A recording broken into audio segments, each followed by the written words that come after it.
Let me tell you something quietly painful about a feeling almost no one ever admits to having. The feeling of not belonging anywhere. We live surrounded by people, voices, expectations, and noise. But some of us carry a subtle emptiness inside, a constant feeling of being close, but never truly inside. It's as if life is a big party where everyone seems to know what to do. Except you. You show up, you smile, you talk.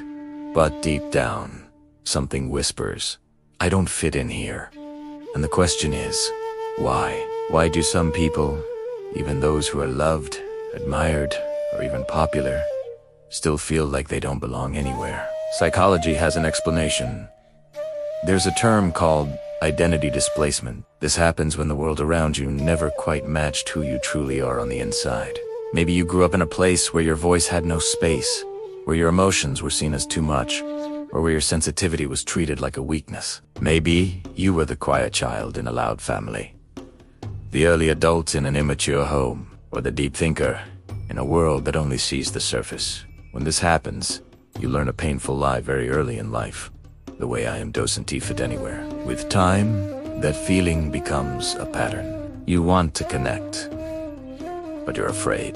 Not because you dislike people, but because at some point, you learn that belonging always has a price. People who feel like this get close, but always leave a small safety gap between themselves and the world. They participate, but they rarely give themselves fully. They talk, but they hide their real emotions, where no one can reach them. It is like walking through life with a door that is half open and half closed at the same time. You're present, but not fully there. It's a constant state of cautious observation. However, there is something incredibly powerful about people like this.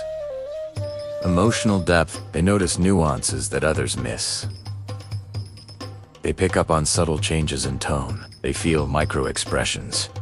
They sense intentions before they are even spoken. They have this radar for the unseen, the unsaid. But at the same time, they feel like no one does that for them. And this difference creates a kind of loneliness that no amount of company can erase.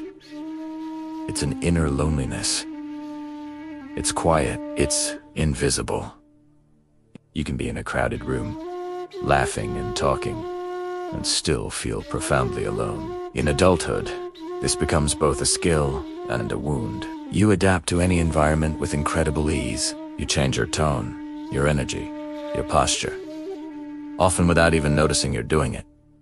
You become the easy one, the pleasant one, the calm one. You're a chameleon, blending in to survive.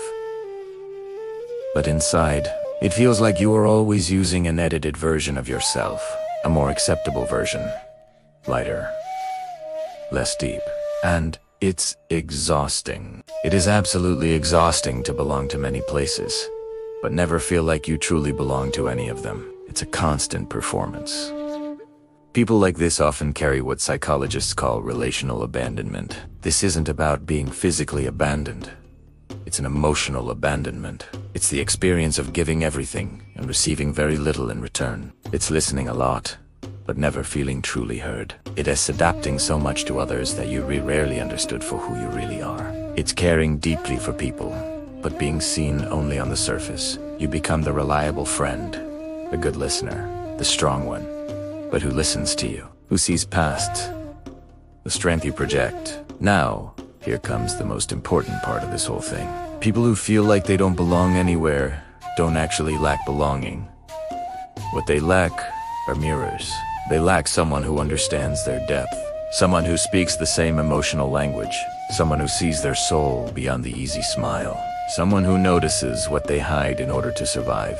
They need to see their true selves reflected back at them with acceptance and understanding, not judgment or confusion. When people like this finally find someone like that, a friend, a partner, a community, they bloom. And they bloom quickly. Life, change. The colors return. The heart breathes again. Because they were never difficult. They were never strange. They were never misplaced. They were simply too deep for shallow environments. Think of it like a deep-sea creature trying to live in a puddle. It's not that the creature is wrong. It's just in the wrong place. So if you feel like you don't belong anywhere, just breathe. Take a deep breath. Maybe you do, you unfit the places you've known because your soul is too big for small spaces. Maybe your colors are too intense for empty walls. And maybe, just maybe, you don't belong anywhere because you haven't yet found a rare place where people like you exist. People who feel, who see beyond the surface, who carry entire worlds inside their chest. You are not a wrong piece of a puzzle. You are a piece from another puzzle. A rare puzzle. A different one. A true one. You are not out of place. You are unique. And unique people do not belong everywhere. They belong in the right place. And when you find it, trust me, everything will finally make sense. Thanks for listening.